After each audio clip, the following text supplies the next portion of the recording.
s'investit-elle pleinement ou partiellement dans le développement économique? Est-ce que l'entreprise marocaine s'en sert comme un outil de performance et de valorisation de son capital humain? C'est pour répondre à toutes ces questions et d'autres que Tijara 2020 organise en partenariat avec Portnet un webinaire en présence d'entreprises et d'experts dans le domaine. Il s'agit de M. Ali Lamrani, président de la Fédération des GIAC, Mme Ilham Boujlid, manager associé du cabinet Job de Vente, M. Youssef Ahouzi, qui est directeur général par intérim de Portnet, M. Larbil Balriti, directeur général de Jumia, Mme Zineb Aouni, directrice du département talent et learning du groupe Danone. Bienvenue, mesdames et messieurs, et merci de votre présence. Bien avant d'entamer nos interactions et nos questions-réponses, et comme veut la tradition, le mot inaugural dit par Mme Nawal Aïdaoui, présidente de la Commission du capital humain et digitalisation de Tijara 2020. À vous la parole, Madame.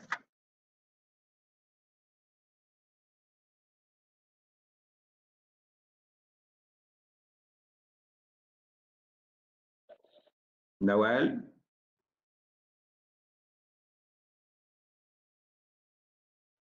Oui, le son, pardon. Merci Mounir. Alors, Madame la manager associée de Job de Vente, Madame la directrice Talent and Learning de Centrale Danone, Monsieur le président de la Fédération des GIAC, Monsieur le directeur général par intérim de Portnet, Monsieur le directeur général de Jumia Maroc, Mesdames et Messieurs et chers amis. C'est avec un grand plaisir que nous nous retrouvons pour un nouveau rendez-vous webinaire de la Fédération Tijara 2020 autour du thème de la formation. Le choix du sujet s'est imposé avec l'urgence de relancer la croissance économique à travers l'investissement dans le capital humain. Nos intervenants aujourd'hui couvrent toute la chaîne d'acteurs économiques engagés dans les projets de formation. Je les remercie pour leur présence aujourd'hui et je leur souhaite chaleureusement la bienvenue. Je souhaite également la bienvenue aux nombreuses entreprises connectées qui nous accompagnent ce jour et qui certainement enrichiront le débat par leur contribution. Mesdames et messieurs, dans un monde de plus en plus secoué par la crise économique et transformé par la digitalisation, le secteur de la distribution connaît de multiples transformations. La formation paraît donc un passage nécessaire pour réussir cette transformation et poursuivre la création de la valeur dans ce secteur. Ainsi, la Fédération Tijara 2020 a initié dans ce sens plusieurs plans d'action consacrés à la formation et à l'amélioration des compétences. Nous avons créé une commission dédiée qui organise aujourd'hui ce débat conjointement avec Portnet. En outre, des partenariats accomplis avec des acteurs reconnus dans le domaine. Ces partenariats nous ont permis d'élaborer une ingénierie et des contenus pédagogiques adaptés aux entreprises membres de la fédération. Donc, plusieurs dizaines de représentants des membres de Tijara 2020 ont bénéficié d'un dispositif spécifique de formation dans les métiers de la vente, du marketing et de la gestion. Ces formations ont constitué une première étape qui sera enrichie par d'autres afin que nous puissions accroître les performances du capital humain de notre secteur de la distribution. D'autres partenariats ont été conclus aussi dans l'objectif d'élargir les savoirs et les formations aux acteurs du secteur du commerce, tant traditionnel que moderne, et celui de la distribution à travers le Maroc en y incluant le digital. Les enjeux du capital humain, des savoirs et des connaissances constituent un véritable levier de développement. Donc, la Fédération Tijara 2020, acteur économique engagé, leur accorde un intérêt particulier afin de contribuer activement à l'essor d'un secteur structuré, agissant pour le développement socio-économique de notre pays. Merci de votre aimable attention et je vous souhaite un excellent webinaire. Merci Nawal, vous avez rappelé la mondialisation et la globalisation qui modifient structurellement et en permanence l'économie et les secteurs. La nécessité de suivre ces évolutions pour ne pas les subir et pour les maîtriser, il est nécessaire de recourir à la formation, à la mise à jour des connaissances.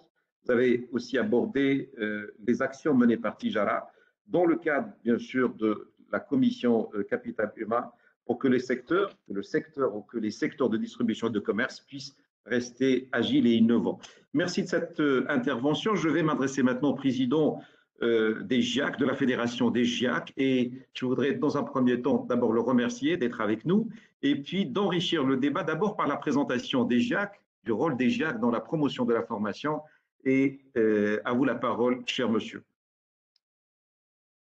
Bonjour tout le monde. Donc, je suis Ali Lamrani, je suis président de la FED GIAC et en même temps, je suis le président de GIAC Agro Alimentaire. Donc, les GIAC, c'est le groupement interprofessionnel d'aide au conseil. Donc, c'est des associations à but non lucratif. émanant de plusieurs fédérations qui siègent à la CGEM. Donc, les GIAC, donc, leur travail actuellement, leur rôle, c'est de financer des études stratégiques et des ingénieries de formation. Donc, à travers c'est-à-dire la taxe professionnelle que les entreprises payent. Comme vous savez, c'est-à-dire la majorité de cette taxe, normalement, c'est l'Office qui prend en charge. 70% va vers la formation initiale et 30% vers la formation continue. Donc, c'est à travers les 30% que les GIAC, c'est-à-dire prend ces financements. Donc, les GIAC, ils financent, c'est-à-dire tout ce qui est diagnostic stratégique, donc par des entreprises, ou bien c'est-à-dire des études sectorielles. Actuellement, on est en plein, c'est-à-dire chantier, vu c'est-à-dire le Covid, ce que traverse un petit peu l'économie marocaine ou l'économie mondiale. Tous les GIAC, ils ont lancé dans les 68 études stratégiques, diagnostics stratégiques, qui restent un petit peu dans tous les secteurs. Ils vont être suivis par des ingénieries de formation. Après, c'est-à-dire l'étude stratégique, il y a la formation qui est normalement financée par l'Office. C'est l'Office qui paye, c'est-à-dire les formations dans le cadre des CSF à hauteur de 70%. Donc ça, c'est le rôle des GIAC. C'est Ali, je voudrais vous faire réagir par rapport à la thématique essentielle et principale de cette rencontre, qui est la formation comme levier, comme vecteur de performance. Est-ce que vous avez, vous, en tant que président de la Fédération des GIAC, qu'il y a cette prise de conscience au niveau des entreprises marocaines de l'enjeu de la formation? Réellement, est-ce que vous le sentez? Est-ce qu'il y a des sociétés qui s'y intéressent ou d'autres qui tournent le dos à cette formation pour différentes raisons qu'on va expliciter au fur et à mesure? Non, bien sûr, bon, il y a beaucoup de demandes au niveau des formations, ne serait-ce, c'est-à-dire notre GIAC agroalimentaire, bon, qui regroupe, on a plus de 700 adhérents, entreprises adhérentes, notre GIAC. Donc, on fait, c'est-à-dire beaucoup de diagnostics stratégiques et des ingénieries de formation. Actuellement, c'est-à-dire on est en contact directement avec des fédérations qui cherchent à faire des études, à lancer des études sectorielles. Et chaque secteur, chaque fédération, ils ont plusieurs associations et plusieurs entreprises adhérentes. Et vu les premières, c'est-à-dire études qui ont été réalisées dans ces derniers mois, au niveau de notre, c'est-à-dire GIAC, une étude stratégique dont le besoin a été vraiment très, très, très demandé. C'est une étude, c'est de la FISA, c'est-à-dire la FISA, c'est la Fédération de volailles. Et surtout qu'ils ont actuellement un contrat programme avec le ministère de l'Agriculture et qui rentre un petit peu dans le green, c'est-à-dire avec le ministère de l'Agriculture où le capital humain, il est à plus à 90% dans cette stratégie, dans Sa Majesté le Roi. Il a donné dernièrement, c'est-à-dire le lancement de ce lancement de ces travaux.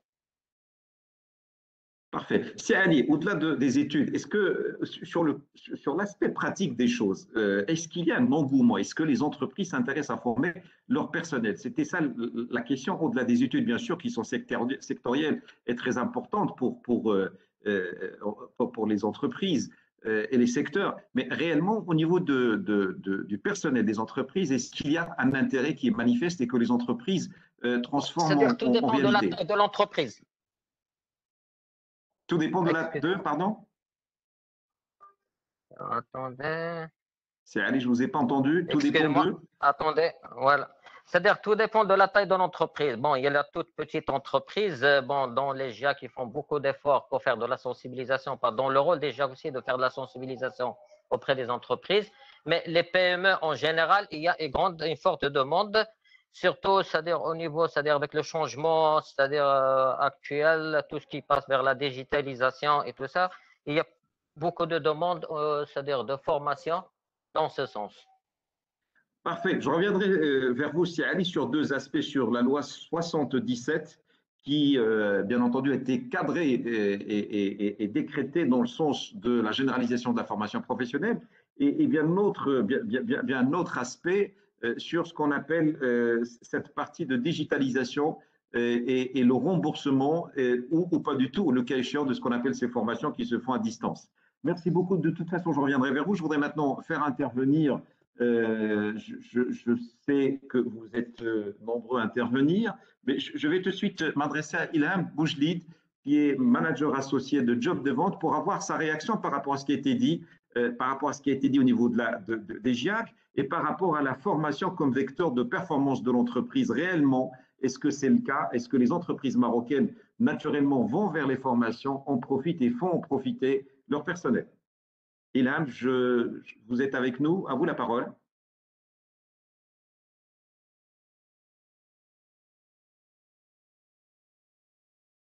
Ilham?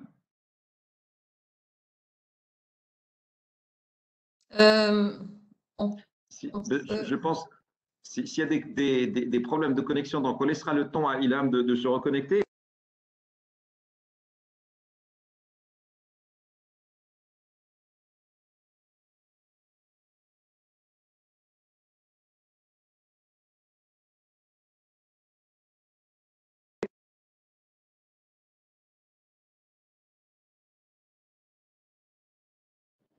Ah, on vient de me connecter à l'audio, c'est bon.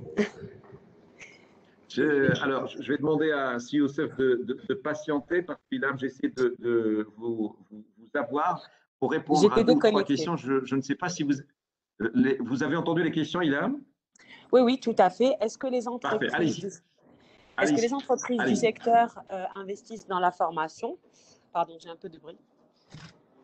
Oui, très certainement, parce que si ce n'était pas le cas, nous, en tant qu'organisme de formation, nous n'existerions pas. Il faut savoir que les entreprises de formation, que ce soit dans la grande distribution ou que ce soit dans les métiers du détail aussi, parce que le détail est en train de s'organiser, ont fortement recours à la formation. Pourquoi? Parce que ce sont des métiers qui ont évolué énormément sur les dernières années, qui se sont beaucoup digitalisés. Je vais laisser peut-être Sibleriti en parler aussi, et qui se sont beaucoup modernisés. Nous accueillons aussi des personnes relativement jeunes dans ces métiers-là, qu'il faut former sur tous les sujets. Juste quelques chiffres que nous avons recueillis l'année dernière, l'année d'avant, ça évolue assez doucement. Les plus fortes formations sont effectivement dans ce métier-là autour des méthodes de distribution, donc plus on va dire métier, mais il faut savoir qu'il y a une très très forte demande autour de tout ce qui est soft skills. Les entreprises portent sur elles le complément de formation absolument nécessaire à leur intégration. Et ce sont très étonnamment, ce sont des personnes qui se sont très rapidement adaptées aux nouveaux modèles de formation digitaux. Donc nous avions lancé l'année dernière une étude pour mesurer le taux d'équipement en smartphone et selon différents modèles de smartphone pour voir est-ce que les formations digitales étaient accessibles à ces personnes. Il y avait un très fort taux d'équipement et une appétence très importante à de la formation, qu'elle soit physique ou digitale. Donc, aujourd'hui, le souci n'est pas dans est-ce que les entreprises, est-ce qu'elles ont besoin de former leur personnel? Ce n'est pas ça le sujet. Ce sont des budgets qui sont très importants, qu'elles portent quasiment seules et qui sont, comment dire, un must-have, pas un nice-to-have, mais vraiment un must-have pour pouvoir accéder à ces métiers-là de manière efficiente, pour garantir un onboarding correct, premièrement, et ensuite pour aider les recrues et même au-delà, les personnes à aller au-delà de ces 6 mois fatidiques qui font que la relation entre l'employé et l'employeur soit efficiente. Mais au-delà, ce sont des métiers, aujourd'hui, vous l'avez bien vu, le commerce de détail a explosé l'année dernière, notamment dans les métiers de la grande distribution, et il y a un très fort appel d'air, donc avec des besoins en ressources qui sont très nombreux. Donc, qui dit besoin en ressources, dit besoin en recrutement, besoin en formation, besoin en accompagnement, besoin en outillage, digital notamment, etc. Mais pas que, parce qu'en fait, ces entreprises, elles évoluent dans un écosystème, elles ont aussi besoin, très souvent, de former leurs clients pour qu'ils comprennent un peu leur mode de fonctionnement, leur méthode, etc.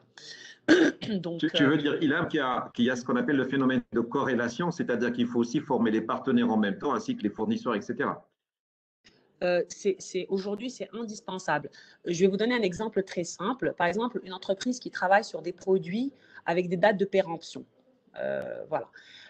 En fait, vous avez quand même besoin d'expliquer pourquoi le respect de la date de péremption de la DLC n'est pas juste un sujet en lien, c'est pas juste un sujet financier, c'est pas juste un souci de l'entreprise a besoin que les DLC soient flagués et qu'on ait un bon suivi de stock.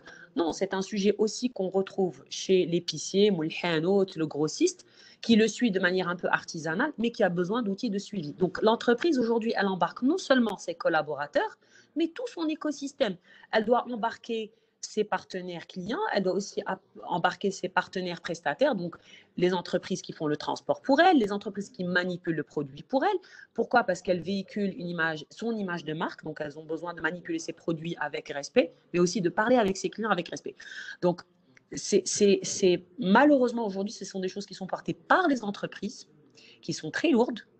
Alors, je ne vais pas parler uniquement du budget de formation en tant que tel, mais de tout ce qui va avec. Quand vous formez une personne aujourd'hui et qu'elle doit être formée dans une salle, puisqu'aujourd'hui, il n'y a que les formations en salle qui sont prises en charge par l'OFPPT, cette personne, elle n'est pas sur le terrain, elle n'est pas on the field.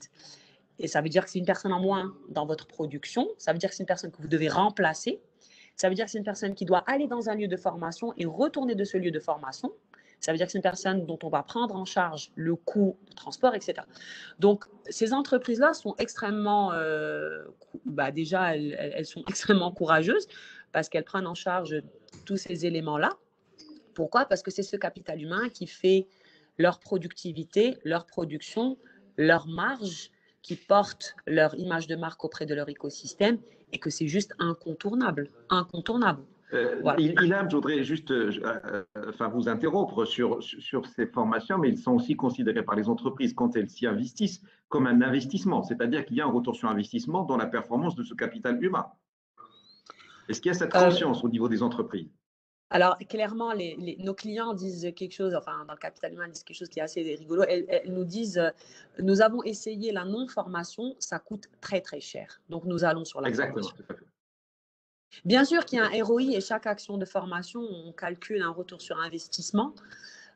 Pourquoi? Parce qu'en fait, on attend un impact sur les KPIs, mais pas que. On attend aussi un impact sur le baromètre client. On attend un impact sur le nombre de réclamations. Il y a un certain nombre de SLA. Quand on s'engage sur des budgets de formation avec ces entreprises, il y a un SLA. Ce sont des indicateurs de performance de cette action-là qui sont mesurés, mesurables et sur lesquels nous sommes comptables. Comptable, ça veut dire que la formation, c'est un budget, c'est un investissement en temps, en argent. Et en conséquence de quoi, nous sommes comptables. Ilham, je t'ai perdu. Ilham.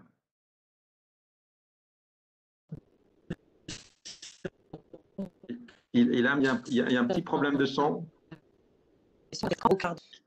Quand vous faites une action de communication, vous comptez, quand je parle d'une action de communication produit, en fait, vous comptez sur votre retour sur investissement à court et moyen long terme en termes de recrutement de nouveaux clients, etc. Sur la formation, c'est exactement la même chose. On a des indicateurs de performance, de productivité des personnes qui sont formées et aussi de tout ce qui est baromètre client, puisque dans la distribution, nous avons la productivité, mais nous avons aussi le service, la qualité de service qui est extrêmement importante, que ce soit dans le détail, dans le gros, dans le semi-gros, ou même sur des réseaux de distribution digitaux.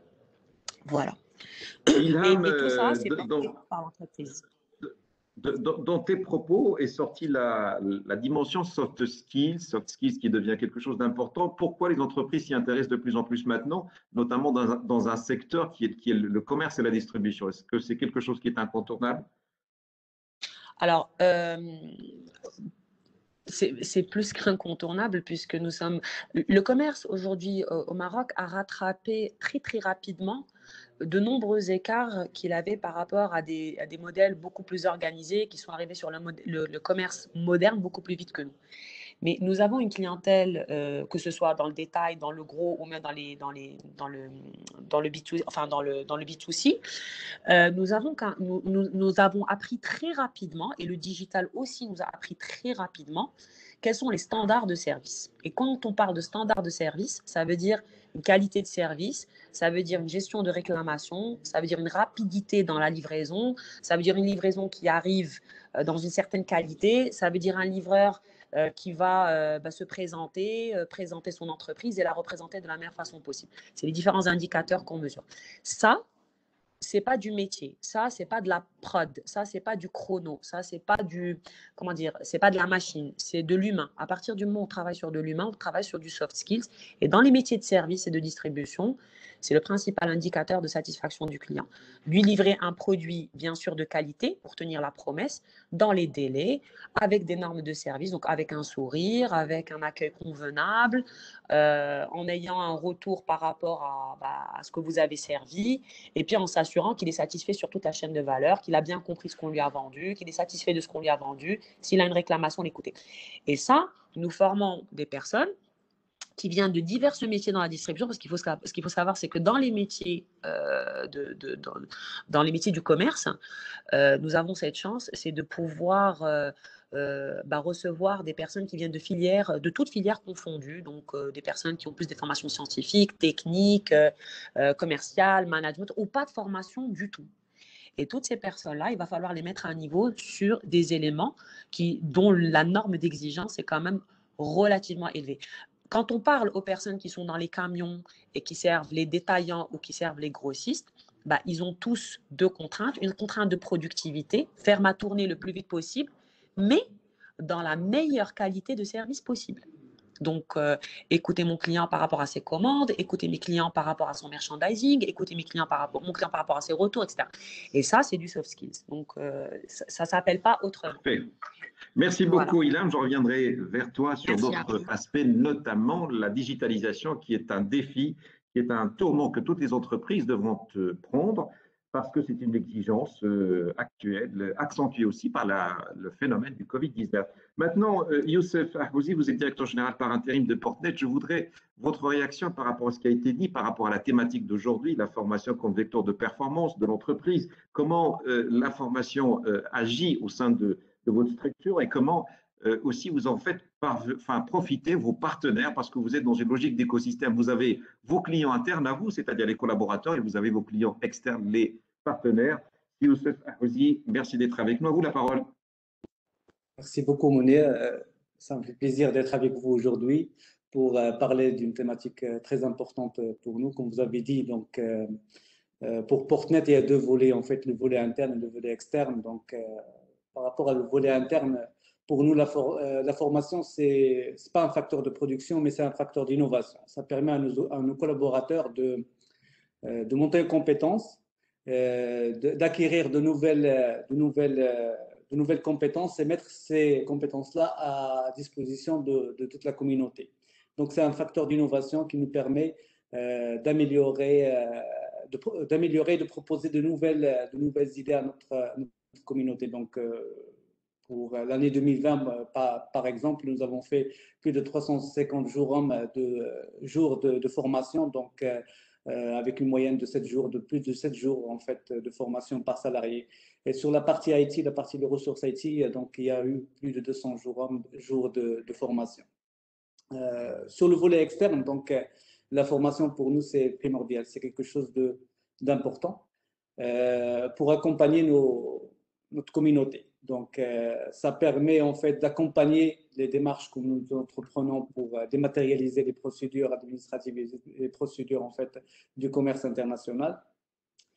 Donc, ça permet à nos utilisateurs de gagner, à notre communauté de gagner en autonomie dans l'utilisation en fait des outils qu'on met à leur disposition pour la dématérialisation des procédures, de gagner en efficacité, de maîtriser les procédures. Donc, tout ça sans une formation adéquate et qui accompagne les projets qu'on met en place. Ces projets-là sont voués à l'échec. Donc, c'est quelque chose d'important dans toute la démarche de conduite de changement et c'est-à-dire d'accompagnement de la communauté.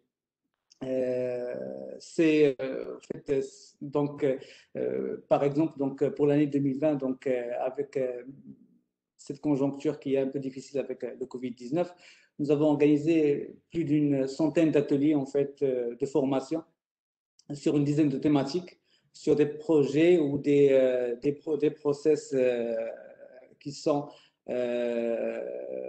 déjà en fait c'est-à-dire mis en production et utilisés par la communauté.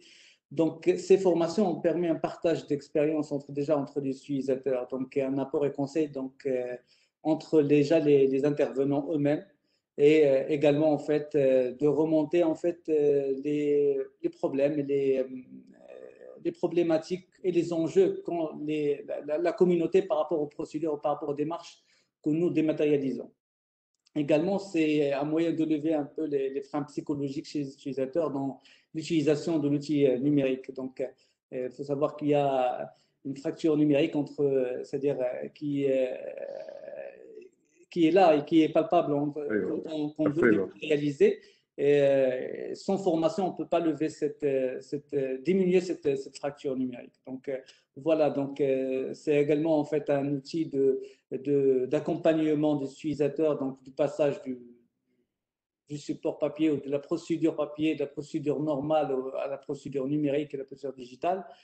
Et voilà, de rendre en fait les usagers autonomes dans leur métier, qui n'a pas changé, mais qui a subi une transformation en fait digitale, donc d'un support en fait papier, d'une procédure papier à un support numérique et d'une communication numérique. Voilà. Merci beaucoup, Youssef. Justement, je voulais vous faire réagir par rapport à cette évolution, parce que vous passez du stade papier à quelque chose de digital. Comment est ressentie cette transformation par les entreprises et comment vous arrivez par la formation donc à cibler cette transformation, parce que vous pratiquez également de la conduite de changement, c'est-à-dire d'amener certains de vos partenaires, certaines entreprises, de passer d'une situation papier à quelque chose de digitalisé, de dématérialisé. Et donc là, vous opérez pour eux ce qu'on appelle une conduite de changement. Donc, comment vous agissez à travers vos programmes de formation? En fait, pour nous, ça devient quelque chose de primordial.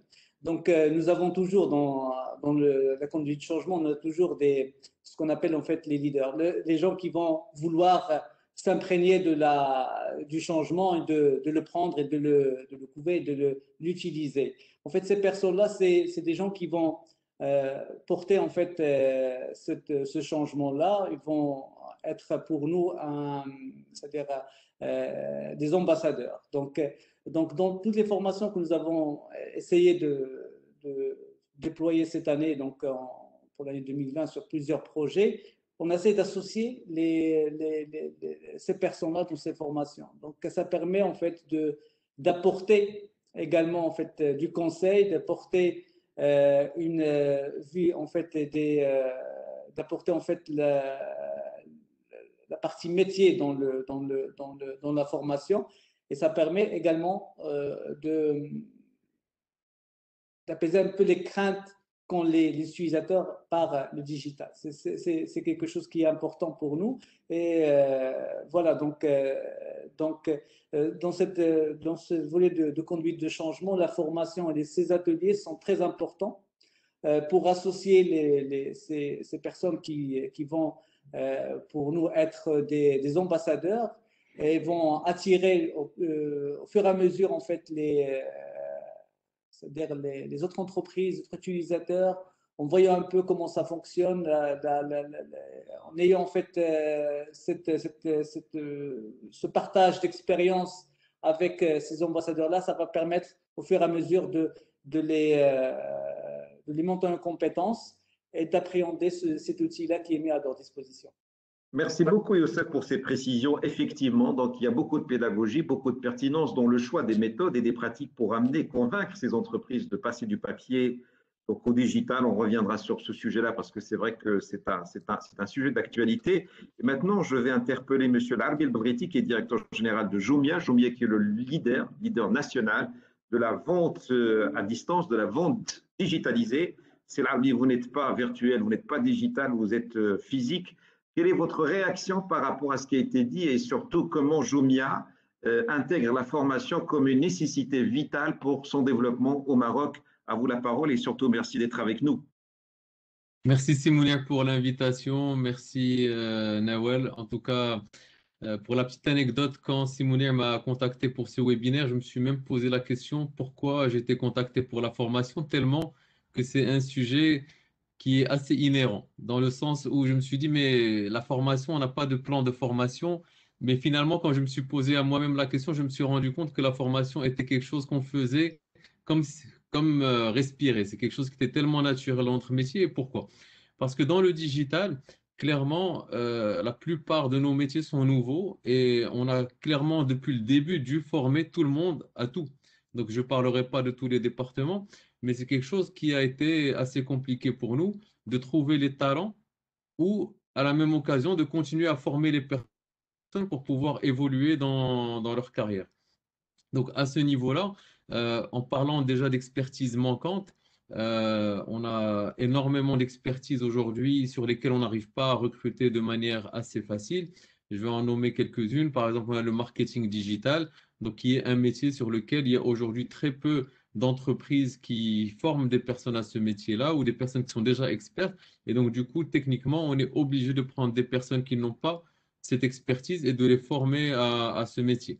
La logistique du e-commerce, comme le mentionnait Ilham Boujlid, c'est quelque chose aussi qui est très différent. Livrer une lettre, ce n'est pas la même chose que livrer un colis. Ce n'est pas la même chose que livrer un repas. Et donc, clairement, tout ce qui est livreur, préparateur de commandes, etc., sont des métiers qui sont extrêmement nouveaux et sur lesquels on doit aussi trouver des personnes qui sont expertes ou devoir les former. Il y a un troisième volet qui est extrêmement important, c'est l'analyse et les données. On est une entreprise technologique, donc du fait que toutes nos procédures sont technologiques, et donc on a énormément de données, et ça va un peu, c'est comme parler en anglais aujourd'hui, c'est pouvoir traiter de la donnée. Donc le traitement de la donnée, l'analyse de la donnée, c'est quelque chose qui est extrêmement important dans tous les départements, qu'on soit au niveau du marketing, des opérations, du commercial. Si la personne n'est pas en mesure de pouvoir extraire de la donnée d'un centre de données, de pouvoir le mettre dans un fichier Excel, de faire un tableau croisé dynamique, c'est un peu le b.a.-ba de pouvoir opérer dans une entreprise comme Jumia. Et malheureusement, très peu de personnes aujourd'hui sur le marché sont formées à ce type ont cette expertise-là. La communication est aussi extrêmement importante. On est un groupe international. Les personnes au Maroc traitent avec des personnes en Égypte, traitent avec des personnes à Dubaï, des personnes au Portugal, des personnes au Nigeria, au Kenya. Donc, parler en anglais, savoir présenter, partager des documents, faire une présentation, s'exprimer, sont des skills qui semblent être assez simples, mais qui sont extrêmement importants aussi pour opérer dans une multinationale comme Jumia.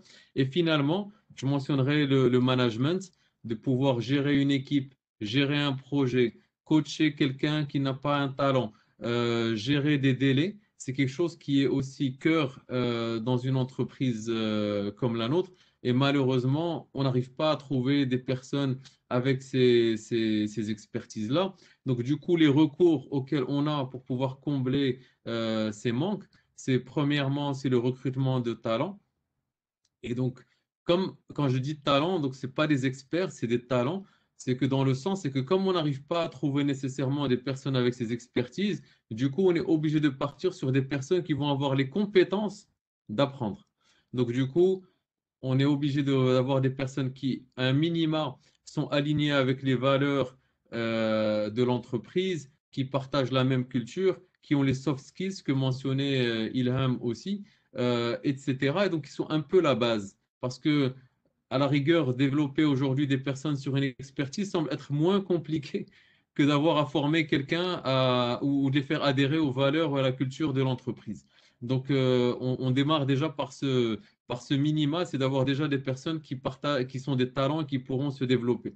On a la formation externe, donc on utilise pas mal de formateurs qui viennent former pour différents types de topics sur les skills de management, sur l'anglais, sur pas mal de sujets.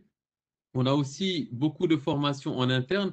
Donc, par exemple, tout ce qui est Excel, Data Analytics, marketing digital, service client, livreur sont des formations qui sont aujourd'hui opérées de manière assez naturelle. Ce que je disais tout à l'heure, c'est qu'on ne s'en rend pas compte, mais on a des programmes de formation interne. On a au moins une cinquantaine qui sont mis en place pour pouvoir former continuellement des nouvelles des nouvelles recrues ou des personnes qui vont changer, qui vont être mobiles sur de nouveaux rôles.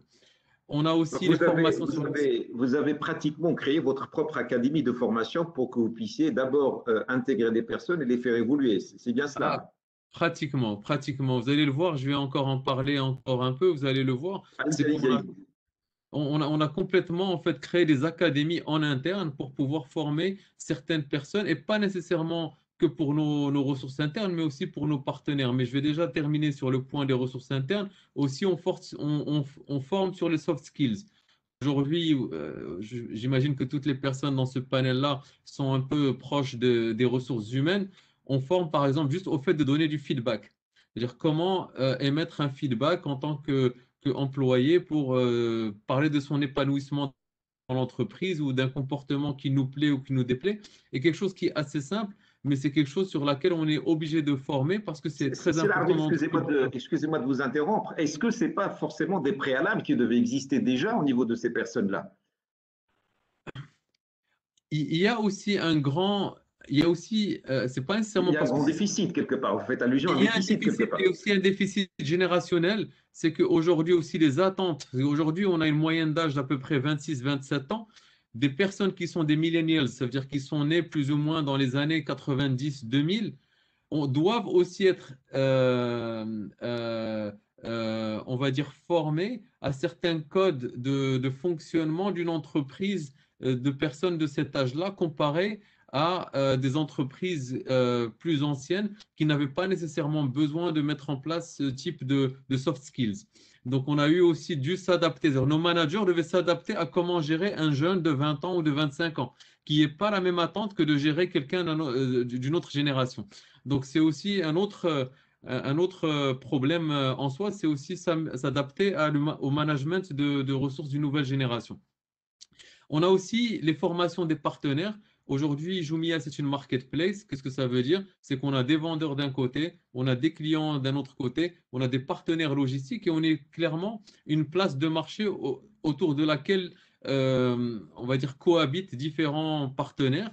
Et donc, automatiquement, pas mal de nos partenaires ne sont pas encore formés à nos métiers. Donc, les vendeurs qui doivent vendre sur le e-commerce ne le savent pas. On a une académie qui s'appelle la Jumia University et qui forme chaque jour une cinquantaine de vendeurs à comment vendre pour la première fois sur Internet, comment gérer sa petite boutique, comment mettre en avant du contenu. Donc, ils sont un métier à part entière. Nos partenaires logistiques, on les forme parce qu'on opère avec une trentaine de partenaires logistiques qui ne viennent pas toujours du métier. Et donc, du coup, on est obligé de les équiper, de les former sur nos outils, de leur expliquer comment ça fonctionne, les KPI qu'on suit, comment opérer un bon business de logistique e-commerce. Et finalement, on a aussi la force de vente sur le terrain qui sont un peu le modèle Tupperware, ça veut dire c'est des personnes qui vendent à leurs voisins, à leurs amis dans des zones où il y a une fracture digitale. Donc, ces personnes-là ne sont pas en mesure encore eux-mêmes de passer commande sur Internet. Donc, il y a des personnes qui remplissent ce gap entre la plateforme Jumia et ces personnes qui ne sont pas encore équipées pour pouvoir acheter sur Internet. Et donc aussi, on forme ces commerciaux, on va dire, sur le terrain à faire de la vente en offline. Et donc, clairement, donc, on a beaucoup de formations qui sont mises en place pour pouvoir combler ces lacunes de formation. Aussi, on a la mobilité interne. Donc, on a la mobilité au niveau du groupe. Donc, on a l'avantage d'être adossé à un grand groupe, donc qui développe aussi pas mal d'expertise. Et donc, on est aussi capable de piocher des experts à l'enceinte du groupe. Et comme on va dire que c'est des codes un peu internationaux, comme le marketing digital, comme la logistique ou autre, on est capable aussi d'avoir accès à ces ressources-là, mais aussi dans l'autre sens, c'est qu'on est aussi capable d'exporter des ressources du Maroc vers le groupe. Donc, on a aussi beaucoup de talents qui ont été formés du Maroc pour aller travailler en Égypte, au Nigeria et ailleurs. Et finalement, pour rester sur ce point-là, c'est le partage de connaissances internes qui est un point très souvent banalisé où des fois culturellement la transparence ne le permet pas. Donc c'est déjà le partage entre équipes d'information. On a ce qu'on appelle par exemple le stand-up meeting qui se fait avec toute l'entreprise une fois tous les 15 jours, qui permet de partager un peu tous les résultats et les développements qui se font au niveau du groupe, de l'entreprise au Maroc, et donc qui nous permettent de partager avec les 500 employés aujourd'hui de Jumia un peu toutes les informations, et ça fait que ça aiguise un peu la curiosité de toute l'entreprise aux différents projets qui sont en train de se développer. Et j'en passerai donc pas mal de partage d'informations par email, par conférences, webinaires et autres qui sont extrêmement importants. Donc, je ne m'attarderai pas plus, mais si vous avez des questions, Simonet, en Bien sûr, de toute particulier. façon, on reviendra sur tous ces aspects, mais j'ai déjà une ou deux questions donc à vous poser. Est-ce que Jumia, à travers ses formations, parvient à satisfaire, à générer une forme de satisfaction au niveau de son personnel, de son capital humain? Est-ce que vous pensez qu'il y a un retour sur investissement sur ce que vous investissez en termes de formation? Certainement, c'est coûteux, mais quel est votre ressenti? Parce que vous investissez. Effectivement, je pense qu'aujourd'hui, le développement de l'expertise permet à Jumia ou n'importe quelle entreprise de gagner beaucoup en performance et donc du coup en rentabilité. Donc on ne le fait pas, comme le mentionnait Ilham, c'est quelque chose sur lequel on est clairement conscient, c'est que l'expertise va permettre à un employé de produire des fois 2 fois plus un talent qui n'est pas formé. Donc clairement pour nous c'est important, mais encore plus important, c'est qu'aujourd'hui, c'est devenu aussi un atout important, que ce soit un avantage en nature, parce que pour retenir ces talents qu'on a formés, Jumia aujourd'hui est pratiquement devenu une école du digital. C'est-à-dire que toutes les personnes qui sortent de Jumia arrivent à travailler dès demain dans n'importe quelle entreprise qui a besoin de talents formés. Donc on est un peu l'école, et donc pour retenir nos talents, on est un peu dans l'obligation, c'est un peu une attente pour eux de se voir continuer à ce que l'entreprise continue à investir sur eux. Aussi, c'est un point qui est important parce que ça leur permet de voir leur développement s'accélérer. Leur carrière est en train de s'accélérer. Chez Jumia, par exemple, une promotion se fait généralement à hauteur de 18 mois. Donc, Parfait, donc c'est parfait. quelque chose qui permet d'accompagner aussi le développement. Et finalement, comme vous l'avez mentionné, c'est aussi clairement un point sur l'épanouissement du capital humain, de pouvoir aussi se voir bénéficier de formations, d'exceller et de pouvoir se continuer à se développer. Dernière question, après je vous lâche pour interroger le reste du panel sur la concordance, le lien entre formation et fidélisation du personnel. Est-ce que c'est le cas au niveau de Jumia? Les personnes que vous formez restent plus longtemps que d'autres au niveau de votre structure? Oui, clairement. Et aujourd'hui, on remarque que déjà, on sait que le marché recrute énormément et que nos employés ou nos collaborateurs sont très souvent sollicités par des entreprises externes. Ce qui est sûr, c'est qu'on est obligé de se différencier. Il y a un point sur lequel on se différencie beaucoup pour retenir nos talents, mais qui n'est pas en rapport à votre question, mais c'est la culture et la valeur de l'entreprise qui crée un avantage immatériel extrêmement important. Donc, un peu à la Google ou à la Facebook pour essayer de créer un avantage par rapport au marché. Mais ce qui est sûr, c'est que l'épanouissement, l'investissement en développement des personnes permet aussi de voir que, pour l'employé, de voir que sa carrière, son accélération de carrière au sein de Jumia est beaucoup plus importante que dans une entreprise externe. Je ne dénigre pas, mais c'est juste que le partage est très souvent celui-là, c'est qu'on a de très jeunes directeurs qui ont moins de 30 ans, et aujourd'hui l'entreprise a su mettre en avant ses talents assez rapidement. Et donc Merci du coup, bien sûr, beaucoup, ça les fidélise. Ravi. Je rappelle que vous êtes directeur général de Jumia. On reviendra vers vous sur d'autres questions et je m'adresse maintenant à Madame Zineb Laouni, qui est directrice du département talent et learning du groupe Danone. Bienvenue, Madame. Vous êtes la bienvenue parmi nous. Je vous remercie de votre présence et je voudrais votre réaction par rapport à ce qui a été dit et quel est le rôle de la formation au niveau de votre groupe, qui est un très grand groupe. Certainement, la formation y détient un rôle important. Comment elle est pratiquée, comment elle est perçue au sein de votre structure. À vous la parole. Alors, merci Mounir. Je vais commencer par une correction. Donc, c'est Zineb Zouaoui. Donc, il y avait déjà une erreur sur une première affiche et non Zineb Aouni. Donc, je suis en charge de tout ce qui est talent Je and suis navré, learning. Zineb. Je recommencerai plus. Merci beaucoup. Je suis désolé. Merci. Alors, donc je suis en charge de toute la partie talent and learning chez Centrale Danone. Donc, talent chez nous, c'est à la fois la partie recrutement, développement des compétences, des talents, et donc sur learning, toute la partie formation et aussi des accompagnements coaching.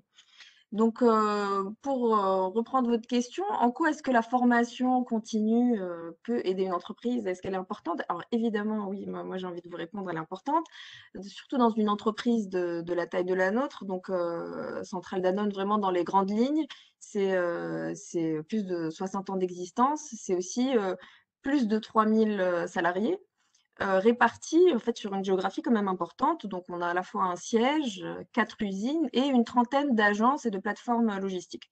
Donc, on a vraiment une population éparpillée sur tout le territoire marocain.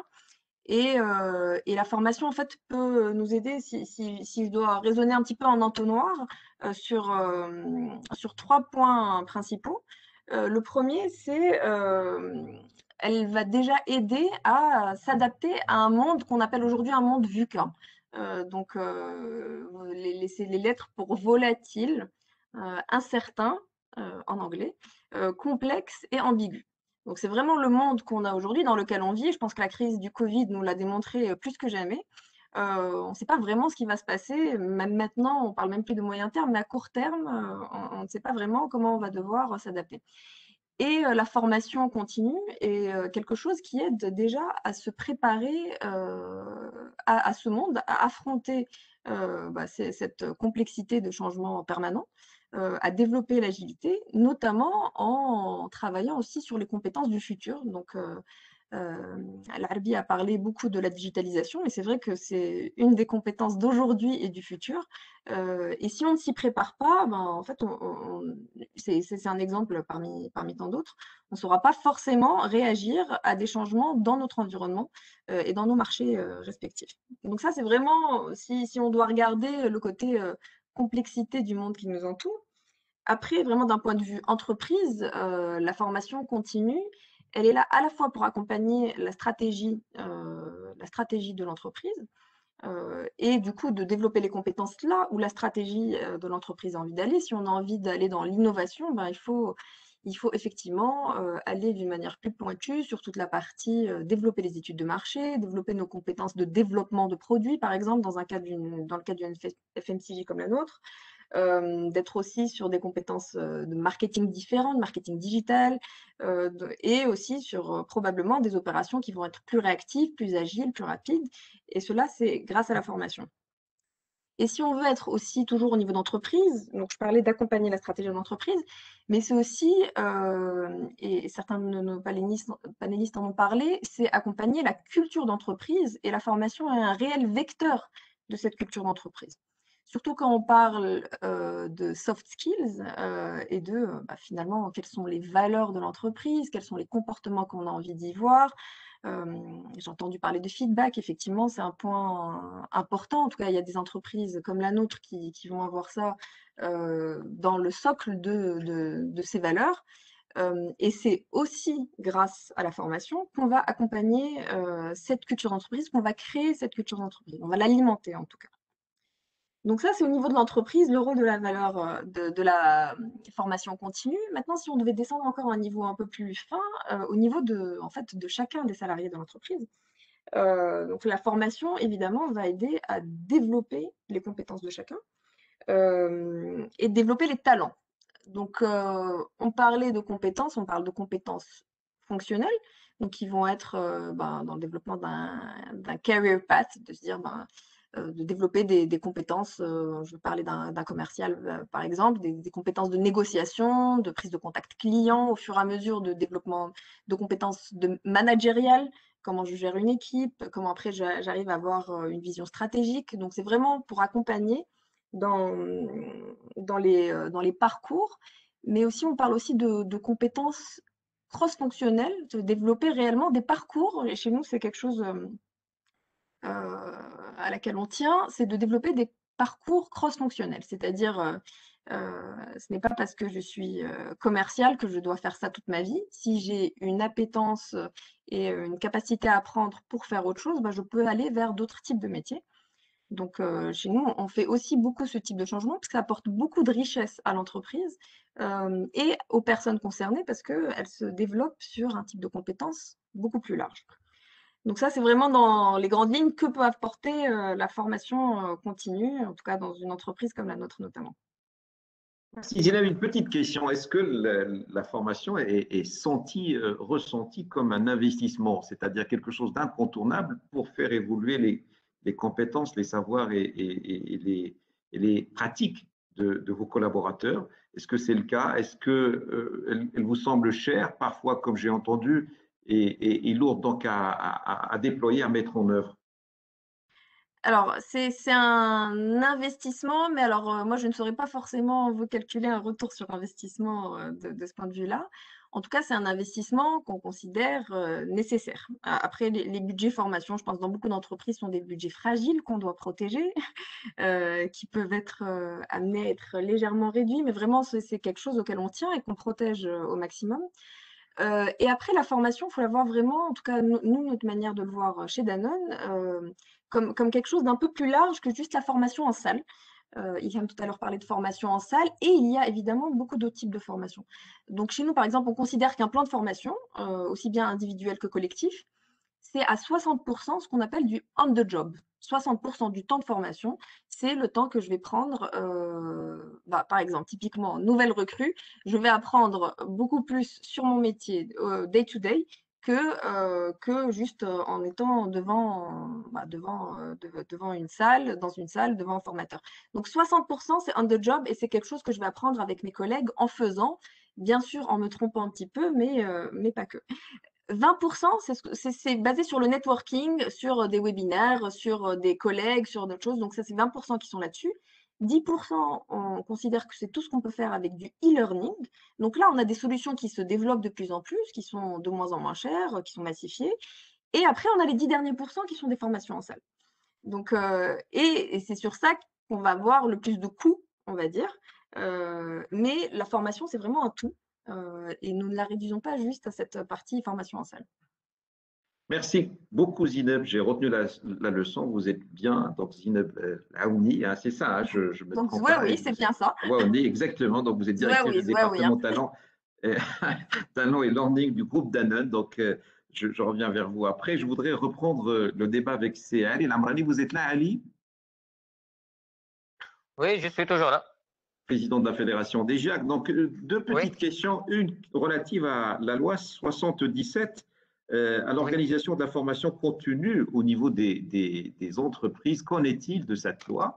C'est-à-dire l'accès donc à une formation continue qui permet la performance d'une manière durable de l'entreprise pour qu'elle puisse accompagner la complexité de l'environnement au sein duquel elle vit.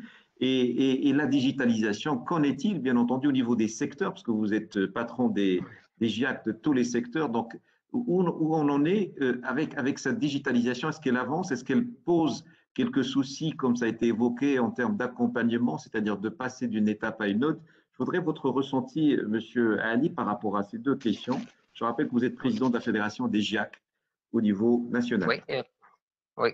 Bon, effectivement, il y a la loi 77 relative à l'organisation de la formation continue au profit des salariés du secteur privé, de certaines catégories aussi, oui, c'est-à-dire catégories de personnes, des établissements et des entreprises publiques, et même, c'est-à-dire les non-salariés. Bon, la loi, elle est sortie, sauf que jusqu'à présent, elle est en gestation, étant donné que les décrets d'application, ils ne sont pas encore, c'est-à-dire sortis. Donc, elle n'est pas encore appliquée à 100%. Donc, on attend effectivement que c'est-à-dire les décrets d'application sortent. Donc, il y a une grande discussion sur les décrets d'application. Donc, bon, il y a c'est-à-dire tous les organismes qui travaillent là-dessus, les GIAC, la DFP, le département de la formation professionnelle, l'Office de formation professionnelle. Et il y a aussi la fédération aussi des enseignements privés qui a pris part aussi, qui travaille. Ils ont une commission une commission de formation continue et qui travaille un petit peu sur ces décrets-là. Effectivement, quand vous parlez de digital, oui. Non, non, je disais donc bientôt donc 2 ans de passé après cette loi. Donc vous pensez qu'elle va être applicable à partir de quand? Vous avez une idée? Comme vous êtes. Je ne peux pas vous dire, étant donné que c'est-à-dire les décrets d'application, ils ne sont pas sortis. Hein. D'accord, parfait. Donc Parfait. voilà. Donc on doit attendre, c'est-à-dire les décrets d'application. Mais tout ce qui concerne la digitalisation, maintenant, c'est la nouvelle tendance, c'est-à-dire même la convertibilité de la formation. Il y a des métiers qui vont disparaître et on est en train de penser comment, c'est-à-dire convertir, c'est-à-dire ces jeunes ou bien ces salariés qui travaillent où il y a des métiers où il faut, c'est-à-dire faire une transformation, c'est-à-dire vers la digitalisation ou bien d'être pour d'autres professions porteuses. Donc, actuellement, c'est-à-dire que si vous voulez savoir que les CMC, c'est-à-dire les cités des métiers de compétences, il y a dans les 13 régions, vous allez voir que, c'est-à-dire tout ce qui est digitalisation, ils sont dans toutes les régions du Maroc. Au niveau des formations des techniciens et techniciens spécialisés dans la digitalisation. Donc, bon, le Maroc, il veut, c'est-à-dire, bon, reprendre un petit peu le retard qu'il y a, c'est-à-dire au niveau de digitalisation. J'espère, bon, c'est-à-dire que les CMC commencent, c'est-à-dire, c'est-à-dire, il y aura le premier CMC, celui d'Agadir. Peut-être que l'année prochaine, ils vont commencer, dans presque une année ou deux encore. On va voir, c'est-à-dire, des nouveaux stagiaires ou bien des techniciens spécialisés c'est-à-dire dans ces métiers-là pour rattraper un petit peu le retard qu'on a sur le marché marocain. Par contre, c'est-à-dire moi, oui, pardon. Oui. Allez-y, terminez, parce que allez-y, je vous laisse terminer par rapport à une autre question. Non, je reste dans la formation, je levais la casquette, c'est-à-dire du GIAC. Bon, je parle qu'en tant que FENAGRI, je suis président de la commission formation. C'est-à-dire quand on vous parle, c'est-à-dire des entreprises, mis à part les grandes structures qui font leur formation en interne ou bien ils ont une structure de formation, c'est-à-dire la petite entreprise ou pas la petite PME. Donc, presque le dernier souci, c'est-à-dire des dirigeants et tout ça, c'est la formation. Il n'y a pas la structure des DRH, RH et tout ça. Donc, c'est pour cela que l'outil actuellement, c'est-à-dire notre fédération, c'est-à-dire qui est la FENAGRI, elle a un outil entre les mains qui est les GIAC pour faire des sensibilisations auprès des entreprises, c'est-à-dire de la FENAGRI, pour sensibiliser les entreprises sur la formation et la formation continue. Et pourquoi il y a cette réticence? Est-ce qu'il y a le phénomène de la remboursabilité de ces formations? C'est ça, voilà. Ouais, c'est vrai, à un certain moment, il y a un problème. Si on veut parler un langage vrai, c'est parce que tout simplement, il y a une réticence au niveau de… Quand on parle de petites entreprises, il faut savoir que les formations, comme l'a dit Ilham, coûtent cher à l'entreprise. Donc, s'il n'y a pas un retour justement de ces formations en termes d'investissement, donc elles ne voudront pas y aller. Est-ce que vous êtes d'accord? Il y avait des problèmes. Je suis d'accord avec vous parce que, bon, au niveau des CSF, à un certain moment, il y avait des problèmes de remboursement. Mais actuellement, je crois, avec les nouvelles structures de l'Office, bon, il y a une certaine sensibilisation et l'intervention de la CGEM et tout ça. Actuellement, c'est-à-dire les choses commencent un petit peu à reprendre dans le bon sens. Dernièrement, ne serait-ce qu'hier, bon, il y a eu c'est-à-dire la réunion du comité régional des CSF, dont c'est-à-dire représente la CGEM. Je crois qu'il y a plus, c'est-à-dire de remboursement et plus de gens qui font beaucoup, c'est-à-dire de formation. J'espère d'ici de là, c'est-à-dire ce problème va être résolu. Bon. Nous le souhaitons tous, notamment, vous savez, sur la partie digitalisation, parce qu'il y a beaucoup, enfin, de plus en plus de formations qui se font en mode digitalisé actuellement par le contexte difficile que nous vivons, qui est la Covid-19. Je sais jusqu'à quelque temps que ces formations qui sont données sous forme digitale ne sont pas remboursables par l'OSPPT. Je ne sais pas si c'est toujours le cas. Vous confirmez, Siadi? Oui, c'est toujours le cas. Donc, vous voyez que ça pose un souci au niveau des investissements des entreprises si elles ne sont pas remboursées sur ces formations digitalisées qui ne sont pas reconnues comme formations jusqu'à maintenant, forcément. Donc, il n'y aurait pas un engouement pour ces formations. J'espère maintenant, avec tout ce qui est Covid, bon, il y avait le responsable de formation continue avec nous de l'Office. Il nous a dit, effectivement, on a changé un petit peu notre vision aussi au niveau de l'Office, c'est-à-dire ce qu'on a vu jusqu'à l'entreprise marocaine, c'est-à-dire qu'elle a subi comme dégâts et tout ça. Donc, on est en train de même, c'est-à-dire de revoir un petit peu notre position au niveau de la formation de tout secteur et Bon, tout cela, donc, il faut voir avec mon ministère de l'Éducation, c'est-à-dire il y a l'Éducation nationale, qui vont, c'est-à-dire faire aussi leur poids avec le département de la formation professionnelle, voir avec l'office de changer un petit peu leur politique et leur, c'est-à-dire leur vision un petit peu du remboursement. C'est vital, je pense que c'est vital et Oui, je pense que l'ensemble des panélistes et vous-même, hein, vous le confirmez, oui, c'est-à-dire que c'est un budget qui est lourd pour l'entreprise et si on veut apporter plus de compétitivité à notre tissu entrepreneurial, ah, forcément, il faut c'est sûr et passer par certain. ce qu'on appelle la performance de son capital humain. Je vous remercie beaucoup, Siali, de votre Il n'y a pas sincérité, de hein, quoi. de votre implication dans ce panel et je voudrais reprendre le débat avec Madame Ilham Boujlit sur l'aspect de l'engouement des PME pour la formation. Est-ce qu'il y a de l'appétence ou pas du tout? Et sur un autre sujet qui est la digitalisation, est-ce que c'est incontournable pour tous les secteurs, notamment le secteur du commerce et de la distribution? Ilham, je ne sais pas si vous êtes toujours avec nous. Oui, absolument. Alors, je voudrais, merci Selamlani de votre témoignage et je voudrais juste rebondir sur ça, si vous me permettez de petites secondes, en donnant un chiffre. Il faut savoir que les entreprises marocaines, grandes, petites, moyennes, tous secteurs confondus, payent une taxe professionnelle qui est de l'ordre de 2 milliards 400 millions de dirhams par an. Le montant des dossiers remboursés en formation annuellement est de près de 160 millions de dirhams. Voilà. Donc, Ça passe voilà. de commentaires. Donc, Voilà. Je pense on est tous d'accord ici que la formation n'est pas un luxe. Nous ne referons pas l'éducation nationale. C'est pas notre débat, c'est pas notre sujet et c'est pas notre. C'est pas nous qui sommes responsables de cela. Nous sommes responsables d'avoir des collaborateurs formés, efficients, orientés clients, internes et externes, réactifs, armés pour prendre en charge leurs fonctions dans les meilleures conditions possibles.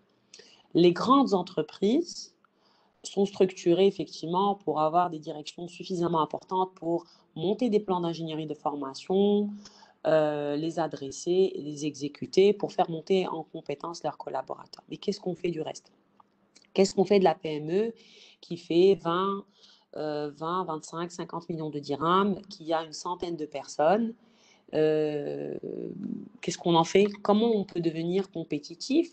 Comment on peut l'être dans une période où justement chaque année vous avez des métiers qui n'ont jamais été référencés? On ne les connaît pas.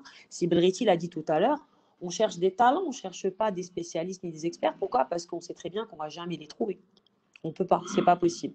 Donc, si cette expertise n'existe pas au Maroc, peut-être qu'on devrait l'acquérir grâce à des experts internationaux. Peut-être qu'on devrait mettre tous nos efforts ensemble pour la produire localement et faire des exemples marocains. Nous avons du talent, nous avons de l'expertise, mais la formation, c'est un process de partage de pratiques et de connaissances, de savoir-être, de savoir-vivre et de savoir-faire. C'est tout le temps évolutif, tout le temps. Donc qu'est-ce qu'on fait? Comment on fait pour armer ces entreprises? Je dis, alors, les grandes entreprises, il faut savoir, de très nombreuses grandes entreprises ne recourent pas du tout à l'OFP. Elles ne recourent même pas à ces remboursements. Elles n'y recourent pas parce que c'est fastidieux, parce qu'elles font le calcul, elles se disent, mon Dieu, si je dois mettre 10 ressources pour suivre mes dossiers, en fait, je préfère les mettre ailleurs parce que c'est plus rentable. Voilà. Donc, la digitalisation, je vous en parle très brièvement. Aujourd'hui, pendant le Covid, en plein Covid, il faut savoir que la formation digitale n'était pas reconnue.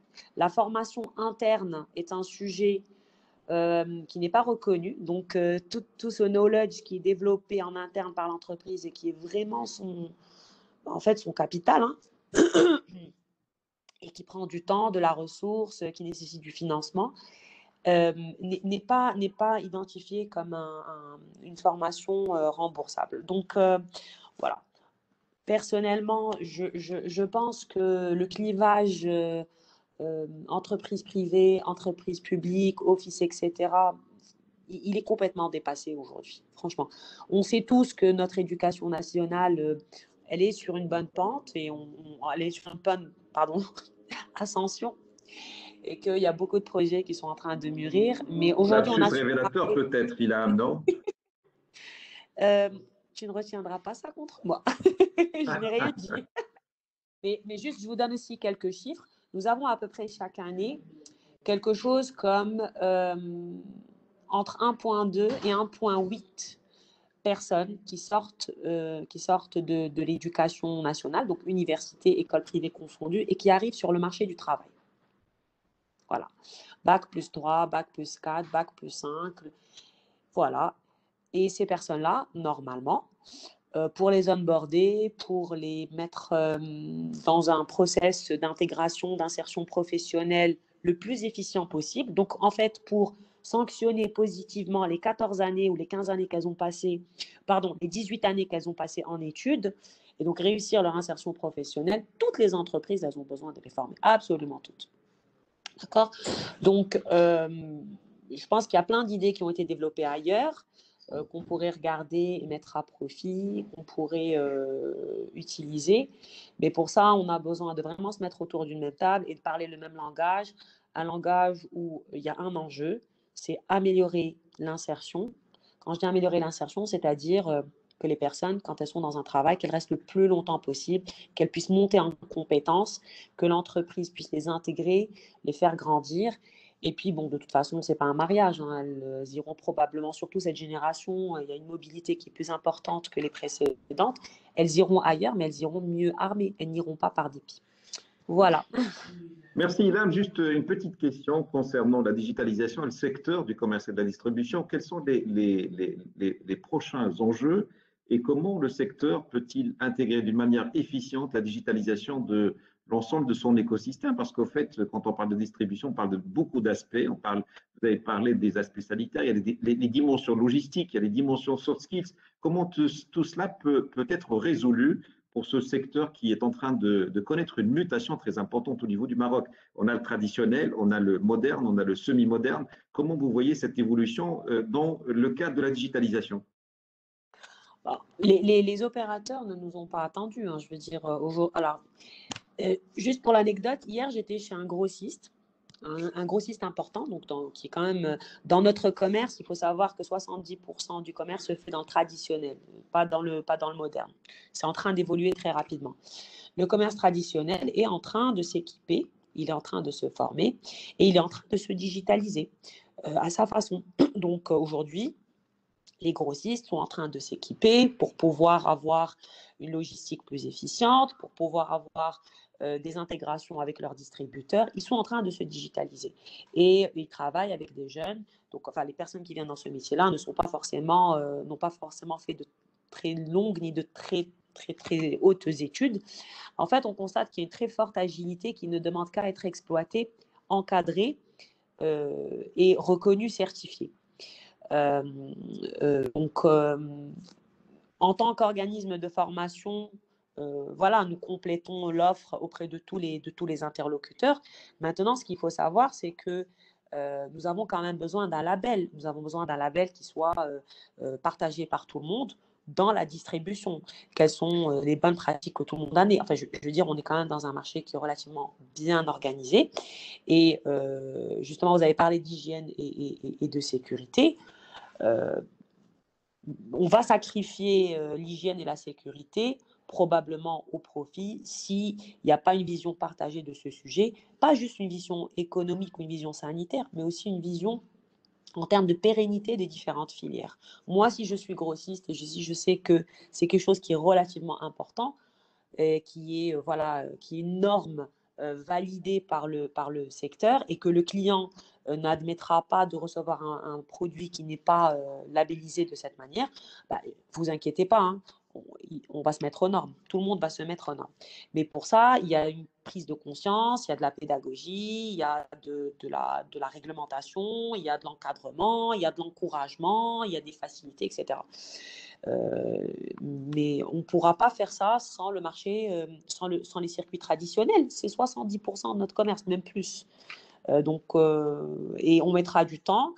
On est obligé de faire avec cette filière. Pourquoi? Parce que c'est un pan important de notre économie. C'est un pan qu'on doit stabiliser, sécuriser. Si on le fragilise, personne n'a rien à y gagner. Ça sera une cascade de faillites.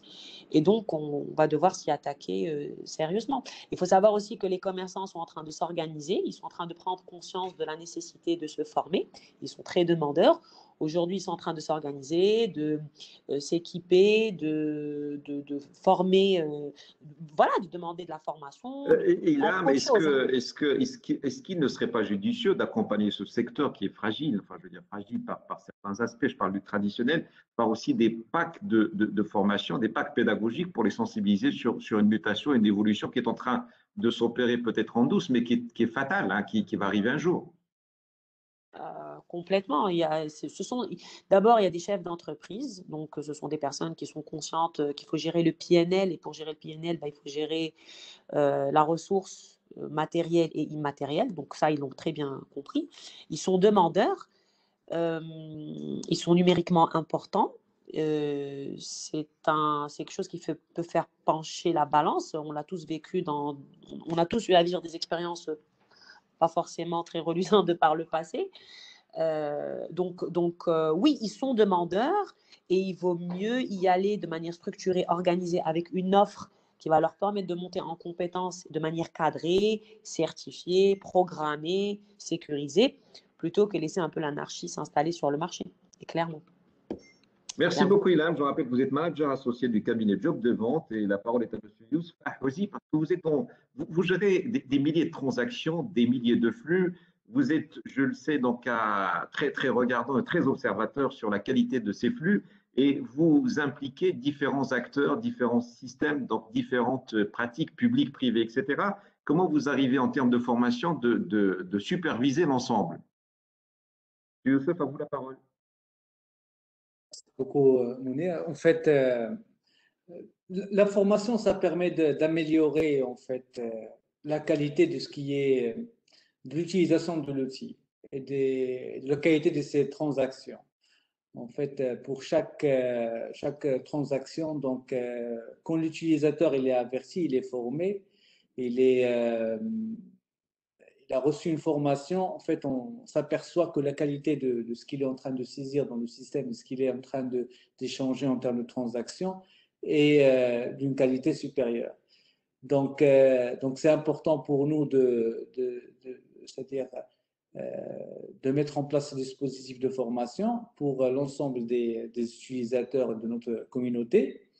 Et ça permet également de ne pas subir en fait c'est-à-dire de subir un petit peu les problèmes que peut avoir ces utilisateurs en commettant des erreurs ou des incohérences dans les transactions qu'ils sont en train de réaliser. Donc, la formation, ça permet tout simplement d'utiliser à bon escient l'outil informatique, la digitalisation, sans impacter le business de l'entreprise.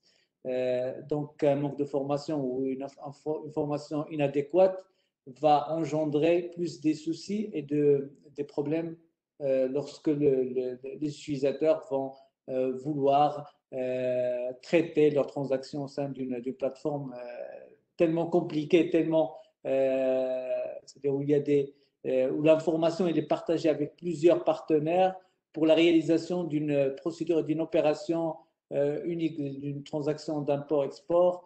Et on a besoin d'avoir une information qui soit correcte, qui soit utilisée par plusieurs parties prenantes, la douane, les opérateurs portuaires, les administrations, les organes de contrôle. Donc, tous ces partenaires ont besoin d'une information qui soit cohérente et qui soit correcte.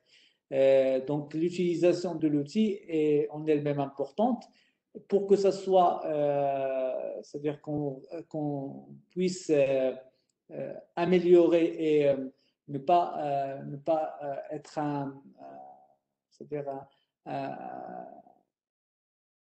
un autre point de blocage pour l'entreprise, pour le business de l'entreprise. Il faut que les utilisateurs adhèrent et qu'ils aient une expérience, une compétence et qu'ils puissent euh, s'adapter s'adapter au process digitalisé. Donc, c'est ça ce qui est important pour nous. Donc, cette démarche de formation pour nous, c'est pas une nécessité, c'est quelque chose de vraiment primordial et qui est l'ossature du travail que nous faisons au sein de Portnet.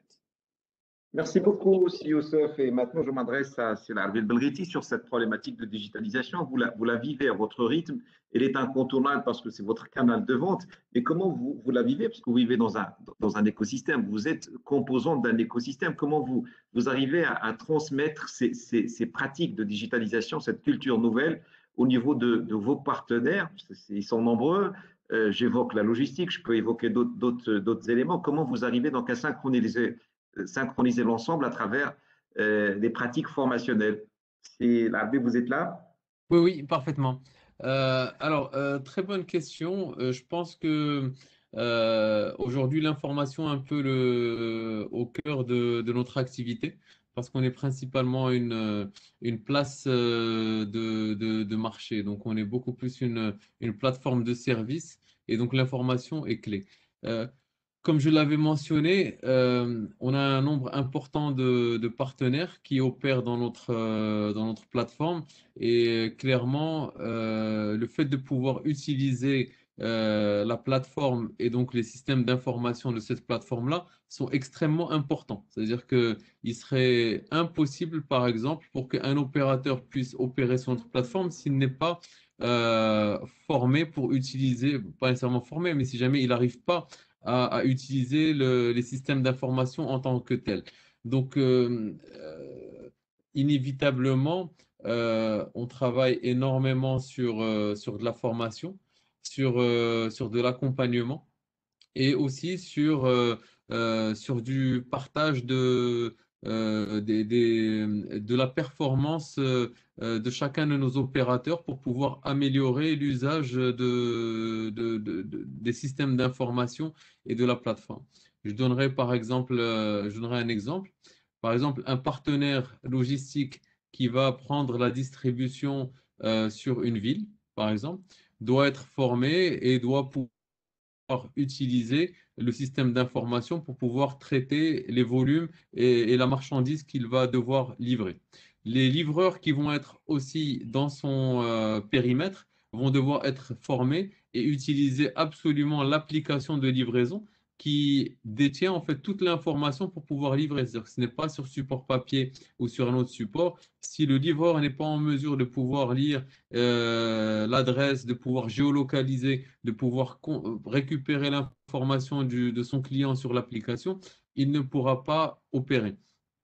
De ce coup-là, aussi, c'est que on opère aussi avec un partage de performance des différents partenaires. Par exemple, sur Casablanca, qui est une ville qui va être partagée par plusieurs partenaires, les volumes vont être attribués au partenaire qui sera le plus performant sur notre plateforme.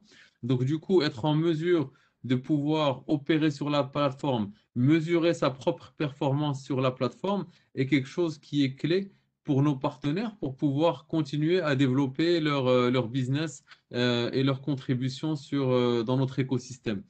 Donc, pour nous, ça semble être assez simple. Je ne sais pas, est-ce que pour vous, Non, ça le semble aussi? ça l'est parfaitement. En même temps que vous parlez, j'essaie de mentaliser, tout simplement de considérer sur le plan du chiffrage ce que ça coûte. Et je voudrais vous poser une question, enfin, par rapport à ce qu'a dit Siali tout à l'heure. Est-ce que s'il y avait plus de remboursement de formation, vous aurez investi davantage dans la formation de vos personnels? Est-ce que vous ne vivez pas cette frustration d'investir autant sans avoir de remboursement? Est-ce que c'est le cas ou c'est pas le cas? Aujourd'hui, pour être assez transparent, on n'a aucun remboursement de formation. C'est-à-dire que le processus de soumission pour un plan de formation pour pouvoir avoir des remboursements est extrêmement, à notre niveau, complexe.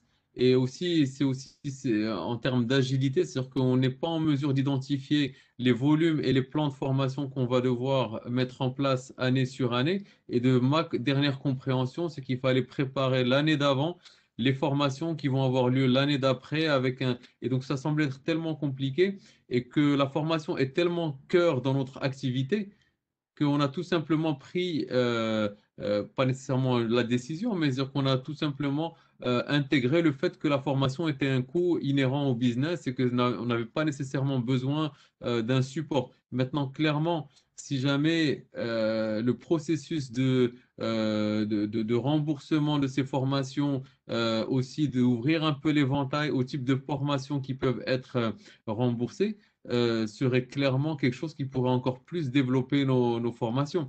Très récemment, pas récemment, mais fin 2019, on a eu une discussion avec la direction du commerce pour pouvoir former des opérateurs de points de collecte dans des zones reculées, donc ce qu'on appellerait des zones plutôt rurales. Et donc, nécessairement, il y a besoin de les former, de les équiper pour pouvoir opérer ce qu'on appelle, nous, une pick-up station ou plutôt un point de collecte de marchandises. Et donc, la direction du commerce était dans cette perspective de pouvoir nous subventionner dans cet accompagnement de formation de ces points de collecte qu'aujourd'hui, malheureusement, on n'arrive pas à faire en dehors des zones qui sont les plus denses et les plus intéressantes pour nous. Et donc, du coup, on délaisse des zones sur lesquelles on n'a pas nécessairement assez d'intérêt. Et donc, visiblement, on pourrait encore plus agrandir notre réseau de partenaires si jamais on avait un support de formation. Merci beaucoup, Sir Arbi. Je pense que Siad El Amrani a pris note de ces informations pour pouvoir, bien entendu, les transmettre aux personnes concernées. Zineb Zouaoui, j'ai retenu le nom, hein, vous voyez, donc j'ai bien retenu la leçon. Votre réaction par rapport tout simplement à cette digitalisation que vous devez généraliser à votre écosystème, comment vous la vivez? Parce que Danone s'appuie sur un réseau distributeur, puis par la suite à des clients finaux. Comment est gérée la formation de tout cet écosystème? Est-ce qu'elle est onéreuse? Est-ce qu'elle est complexe? Et comment vous voyez l'avenir? Inès, vous êtes toujours là? Oui, je suis toujours là.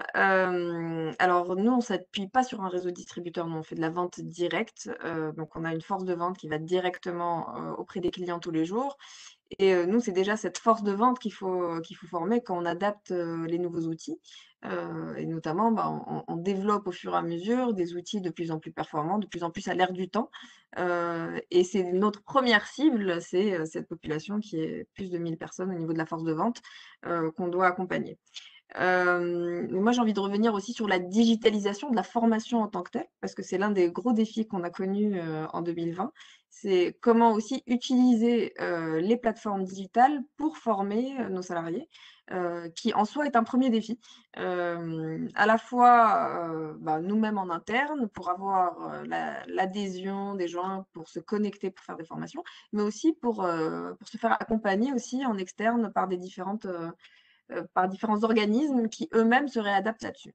Donc ça, c'est un des challenges. On a commencé à le faire donc fin d'année dernière, donc à réadapter des formations qui soient interactives, ludiques, intéressantes et apprenantes, bah, justement en format virtuel. On a encore du travail à faire, mais on se rend compte qu'il y a quand même aussi beaucoup de bénéfices là-dessus. Maintenant, l'une des questions aussi qu'on se pose d'une manière très transparente, c'est comment démocratiser au plus de personnes Tout possible, à même fait, ceux qui n'ont pas un tout à fait. PC, et d'utiliser aussi les outils téléphoniques notamment pour pouvoir, toucher le maximum de personnes avec ce format qui se révèle quand même très efficace. Parfait. Merci beaucoup. Zineb, j'ai une dernière question pour vous tous, parce qu'on s'approche de la clôture de ce webinaire fort intéressant. Et je voudrais commencer donc dans l'ordre que j'ai établi au premier. Qu'est-ce qui ferait que les entreprises, notamment les PME, hein, c'est ce qui constitue la texture fondamentale de notre économie, qu'est-ce qui ferait que les entreprises, les PME essentiellement, investissent davantage dans la formation? Quels sont les freins et quels sont les premiers freins selon vous à enlever? Je commencerai par Siali Lamrani. Je rappelle que vous êtes président de la Fédération des GIAC au niveau national. Qu'est-ce qui ferait que les entreprises, notamment les PME, investissent davantage dans les formations, surtout dans un contexte difficile, et quels sont les premiers freins à lever?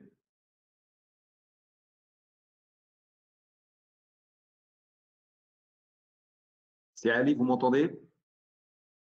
Oui, oui, oui. Vous pouvez répéter la question? La question, c'est une question que je voudrais vous poser à vous tous, chacun, toutes et tous, chacun avec sa sensibilité. Qu'est-ce qui ferait que les entreprises, notamment les PME, parce que c'est ce qui constitue la texture économique de notre pays, qu'est-ce qui ferait que ces entreprises investissent davantage dans les formations et quels sont pour vous les freins à enlever le plus tôt que possible pour qu'elles investissent et reviennent donc à l'intérêt de la formation pour leur développement et leur performance? Les freins, normalement, que j'ai dit, ce sont les remboursements, comme vous l'avez dit tout à l'heure. Parce que c'est le système de remboursement qui a, c'est-à-dire toutes les entreprises se sont dit pourquoi on va commencer à investir dans l'information étant donné qu'on ne va pas être remboursé. Donc, il y a des entreprises maintenant qui attendent encore un remboursement d'il y a 2 ans ou il y a 3 ans. Donc, c'est ça le frein, le véritable frein, c'est-à-dire les entreprises.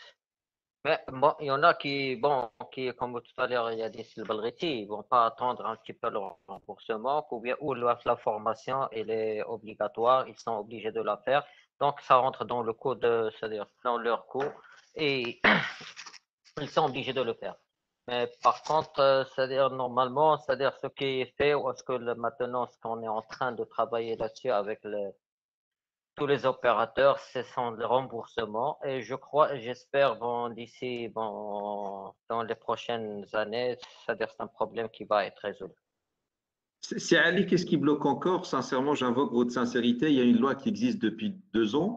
Il y a une volonté, il y a la survie des entreprises, des PME marocaines. Qu'est-ce qui, selon vous, fait traîner les choses encore? En 2 mots, hein. Ce qui peut traîner, c'est-à-dire c'est les décrets d'application, ils doivent sortir. Donc, il doit y avoir le consensus pour faire sortir ces décrets d'application. C'est tout. Donc, ces décrets d'application, il y a c'est-à-dire un problème peut-être politique ou bien un problème, je ne sais pas, qui bloque un petit peu la sortie, c'est-à-dire ou bien la mise en place de ces décrets d'application. Merci beaucoup, c'est Ali. Je rappelle que vous êtes président de la Fédération des GIAC au niveau national. Ilham Boujlid, votre ressenti par rapport à cela, parce que c'est une question qui nous a été posée par les entreprises qui nous suivent. Quels sont les freins? Comment donc donner de l'appétence à ces entreprises? Quels sont ces freins en priorité pour que nous puissions leur donner envie d'investir dans la formation? Parce que c'est vital pour elles. Dans un monde de plus en plus concurrentiel, elles ont besoin d'affiner. Vous avez parlé d'armer, donc c'est-à-dire de permettre à leurs compétences humaines de se performer pour permettre une survie à ces entreprises. Je pense que le sujet, il est financier. Les entreprises déboursent chaque année 2,4 milliards de dirhams de taxes professionnelles.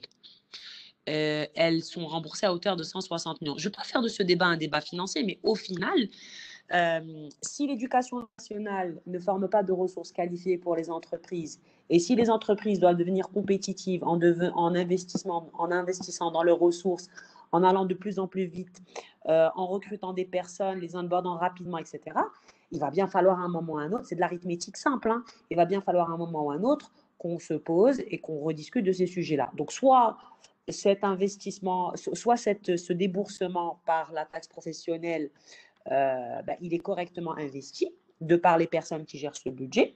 C'est une option qu'on a réussi à bien gérer ailleurs. En France, on a mis en place le ticket formation, donc avec un dispositif très souple, très rapide. Voilà, donc ça, c'est un modèle de fonctionnement. Soit on repart de cette taxe professionnelle, parce que le sujet, c'est qu'est-ce qu'on en fait, où est-ce qu'elle va, qui l'utilise, comment et pourquoi. Donc, si elle n'est pas investie dans de la formation pour le capital humain que les entreprises doivent faire monter en compétences pour améliorer leur productivité, c'est qu'elle n'a pas lieu d'être. C'est tout. Enfin, je sais que c'est un peu polémique, j'en suis désolée, mais je ne sais pas dire les choses autrement, sans vouloir fâcher personne. Mais quand on met 3 ans à rembourser un dossier qu'on a mis 6 mois à constituer, à déposer avec le formulaire bleu qui correspond avec le formulaire rose et les signatures, etc., c'est qu'il y a une lenteur souhaitée, volontaire, organisée, structurée pour ralentir ce remboursement. Et les PME n'iront pas sur de la formation si elles ne sont pas aidées. On est en train de parler de grossistes, de détaillants, de commerçants, pour lesquels le sujet de la formation, même s'il est important, il n'est pas forcément inhérent à leur ADN, leur culture. Et ils ont d'autres moyens de formation qui sont très efficients pour leur métier. Et franchement, je trouve que ce qui a été fait dans ce métier est louable, extraordinaire et rapide. Maintenant, si on veut scaler, bah, il va falloir mettre les moyens. Et les moyens, c'est nos 2,4 milliards de dirhams. Voilà. Je suis désolée de conclure ce débat de manière Merci. Là, vous avez exprimé votre sensibilité, ce qui est votre droit par rapport à un sujet qui est très complexe et qui touche tout simplement la solvabilité des entreprises. Quand je dis solvabilité, leur pérennité dans le temps, sachant qu'on a des entreprises, surtout des PME qui constituent, comme je l'ai dit auparavant, le noyau dur de notre économie. Si Youssef Ahouzi, comment peut-on donner envie donc à ces entreprises plus d'envie d'investissement dans la formation? Quels sont, selon vous, les premiers facteurs incitatifs qu'on pourrait mettre à leur disposition pour que ça donne à plus de formation?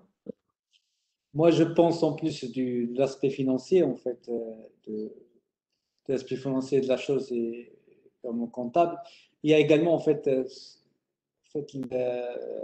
le coût, en fait, de la non-formation, de la non-compétence que peut engendrer, en fait, si on ne forme pas c'est-à-dire nos collaborateurs, si on ne forme pas nos collaborateurs, qu'est-ce qu'on subit comme manque à gagner et comme coût, en fait, sur la production. C'est ça un petit peu que l'entreprise doit réfléchir, pas uniquement à ce qu'il va débourser en formation, mais ce qu'il perd quand elle ne forme pas, en fait. Quand il ne forme pas, voilà. Absolument. Merci beaucoup de cette justesse dans le propos.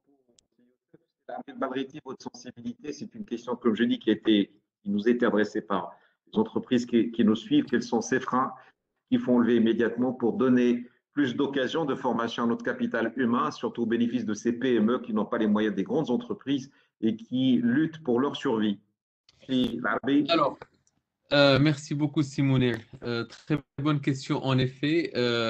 Alors, je pense que comme ça a été déjà mentionné, le point sur sur l'éducation nationale et le programme de formation, je pense, est extrêmement important. Je pense n'est pas nécessairement relié à la formation en tant que telle, mais si jamais l'éducation nationale n'était pas capable de proposer des talents avec des expertises qui répondaient directement aux besoins du marché, déjà, ça réglerait un problème de chômage des jeunes et aussi ça réglerait le problème de la formation des entreprises. Donc ça, je pense que c'est un débat en amont, mais en tout cas, je pense utile de le mentionner. Le deuxième point, concernant le processus d'accompagnement pour la formation et à mon goût, le goulot d'étranglement, je dirais que probablement il y a un sujet déjà sur l'éducation des PME à ces outils-là. Honnêtement, j'ai entrepris depuis pratiquement 15 à 17 ans. Je n'étais pas au courant en tant que PME de ces programmes de remboursement de formation. Donc clairement, je pense qu'il y a un sujet sur l'éducation des PME à ce type d'outils à leur disposition. Ensuite, la qualité de ce produit-là, est-ce qu'il est facile d'accès, pas facile d'accès, est-ce que c'est user-friendly comme on dirait? Je pense qu'il devrait y avoir une approche assez orientée utilisateur pour comprendre est-ce que le consommateur est vraiment est-ce que cette formation est accessible? Est-ce que cet outil de remboursement fonctionne ou ne fonctionne pas? Et je pense que là, il y a tout un sujet sur ce point-là. Je pense que ça a été un peu mentionné par tout le monde. Mais je donnerais par exemple, c'est-à-dire, c'est pas comme si ça devait être nécessairement compliqué. Je donnerais un parallèle. Récemment, j'ai été un peu, on va dire, présenté au processus comment on appelle ce programme-là? Est-ce que c'est Maroc Vert pour le financement de tout ce qui est agriculture? Absolument, tout à fait. Honnêtement, c'est un process qu'on m'a expliqué qui est extrêmement simple, facile. Demander une demande, 3 mois, on reçoit un chèque. Avant même d'entreprendre la viabilisation d'une terre agricole, vous recevez déjà l'argent, ou vous avez des entreprises qui sont agréées, qui vont, elles, faire tout la viabilisation et ensuite se faire, eux, payer par le gouvernement. Et donc, je pense que c'est extrêmement facile. La personne qui m'en parlait me disait que c'est accessible à tout le monde, très rapide. Et je ne vois pas pourquoi on ne ferait pas un parallèle d'un programme qui marche très bien dans la viabilisation pour l'agriculture et de le déployer sur la formation. Voilà, ça serait ma Parfait. petite suggestion.